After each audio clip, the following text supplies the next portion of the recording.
this Miami Heat roster could look a lot different coming into the upcoming season as opposed to what they ended with last year. And that's what we're going to be talking about within this video. Of course, last year was a disappointing season for Miami, and this year moving forward is going to be the season that is the telltale as to whether the bubble was a fluke or last year was a fluke.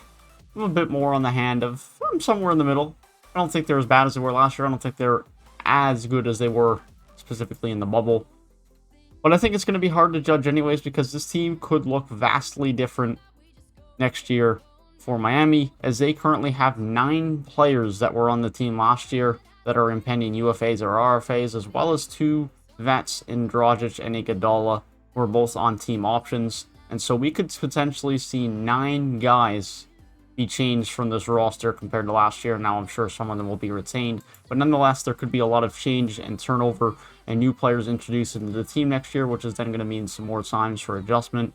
Some players that are UFAs like Oladipo, like Trevor Ariza, like Nemanja Bjelica, did not spend that much time with the team as it is, so even if they are retained, they're going to take some time to adjust and get comfortable as well. And so we're going to be, in this video, we're going to be talking about what I think they could and should do in this NBA offseason, as far as retaining players, who they should keep, who they should let go, who they could potentially sign and trade, as well as some of the potential options they have for players they could bring in. And so let's just start right off. Top of the list, Victor Oladipo, who they of course brought in at the deadline. They got him for an absolutely bargain of a price, a pick swap, and it was Avery Bradley and Kelly Olynyk, if I'm not mistaken, who are both impending free agents as it was anyways. They were giving up 2 expirings and a pick swap, which is probably not going to get used anyways because Miami are going to have a worse pick for Victor Oladipo. Now, Victor Oladipo was an impending free agent at the time, still has injury concerns, and of course now that is the problem still, as Oladipo got injured within his first week or 2 with Miami. He didn't look that great last year. His efficiency with Houston was bad. His efficiency in his couple of games with Miami wasn't any better in a lesser role. And so Victor Oladipo had interest in going to Miami before his injury, before he was traded. That was the one destination he was holding out to go to in free agency. And so ultimately Miami just got him a bit earlier for next to nothing. The question is now, do Miami even have any interest in him? For me, if I'm Miami, I'd be interested in bringing him back, but it has to be on the right price. You're not bringing him back at $21 million a year on a 4-year deal. He's a 1-year deal, 2-year deal type guy at this point in time, and probably not anything more than 12 to 15 million at most. You could argue you wouldn't even want to give him that. Maybe you're only comfortable giving him a 1-and-1, with the second year being a team option. So that's kind of the discussion you have to have internally about Oladipo. Now, of course, Miami are going to have the most information on him now as a health standpoint. They had him on the team. They've done all the testing. Their medical staff would have been working with Oladipo. And so they know more than anyone what his health is going to be like moving into next season. And so how Miami feel about Oladipo moving into this year's offseason is probably going to tell the market fairly well for Victor Oladipo. Remains to be seen, but I think there's going to be a lot of hesitancy around giving him a big deal in terms of money or length. Moving on the list, you have the 2 veterans in Ariza and Bjelica, who they acquired near the deadline. Bjelica via trade, and Ariza, I believe, was via a buyout. Might have been a trade. Either way, $12.8 million for Ariza and $7 million for Bjelica was the cap hits last year. If you're looking to bring those guys back, you're probably looking to bring those guys in on lesser contracts, maybe one of them closer to a veteran's minimum, that being Bjelica, and Ariza maybe you look at a mid-level exception. Both of them can still offer something to this team. Ariza some wing defense, 3-and-D. Bjelica some spacing at the 4. He didn't really get overly comfortable or overly... I guess he didn't really get that. He just didn't get that much playing time with Miami, realistically. He didn't have that big of a role. His 3-point shooting was still there. He was shooting 37% from deep, but it's not what it once was in Sacramento at the best of his career. And so if they want to bring him back near a minimum, it is what it is. You get some depth, you get a bit of spacing, but they're not going to... I wouldn't be looking to pay a ton for him. Ariza could be a good 3-and-D guy, especially given that the power forward spot is definitely a bit of a question mark for Miami moving forward, unless they look to acquire John Collins, which we're going to talk a little bit more later on. But that's something they should probably look to bring back. Iguodala and Goran Dragic, of course, are both on team options as well. If I'm Miami, I'm not looking to pick up either of those, as Goran Dragic on this contract is set to pick up $19.5 million, and Iguodala $15 million. And that's just not good value contracts for these guys at 35 and 37 years of age, respectively. I think if you want to bring them back, that's one thing, but I don't think it is worth it to bring them back on that money. Iguodala is worth nowhere near $15 million anymore. Iguodala is just not anywhere near he was even a couple of years ago. He can offer you a little bit of defense, but his three-point shooting isn't overly consistent. I think it's always been overhyped in my opinion. He's always been a decent three-point shooter, but he's never been elite other than in the early days with Philly, you could say he was a bit of a better three-point shooter, but even then, it's just not there. His defense is fine, but even that's decreased with age, of course, as you would expect. But he still brings some good leadership and experience, of course. Goran Dragic, same type of thing. He's still there, and he had some moments last year, but he's been a little bit more injury-prone a bit later in his career, and hasn't been at that same level offensively. But I mean, yeah, the last 3 years, he's played 36, 59, and 50 games. His availability isn't there at the same rate. His scoring isn't there at the same rate. And so, I have no problem with Miami bringing these guys both back, but it has to be for depth. They can't be core pieces of your team, and it needs to be on way less than a combined $35 million in salaries. Udonis Haslem, it really just depends if he wants to retire or not. If he doesn't, he'll come back on a minimum salary, continue to be just a locker room guy and some leadership. That's just on him. But then the two RFAs that are interesting for this team,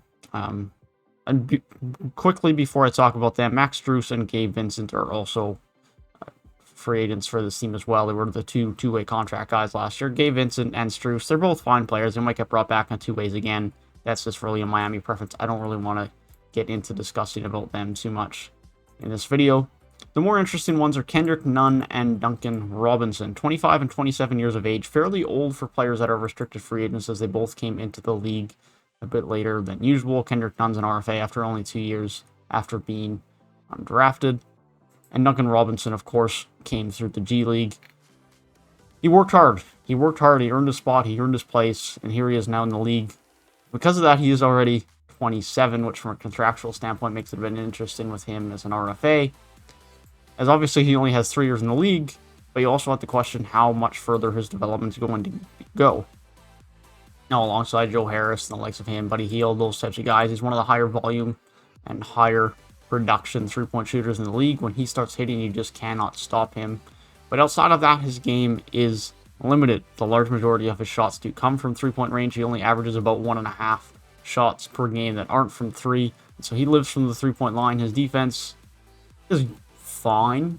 It's not absolutely terrible. It's not great. It's fine. But he is essentially a specialized three-point shooter that just is on the elite level, so he's going to get paid. He's a premier three-point specialist is essentially what he is. And so what his market value is going to be questionable. Now, Joe Harris does have a bit more skill set than Duncan Robinson, in my opinion, and he got a nice payday last summer.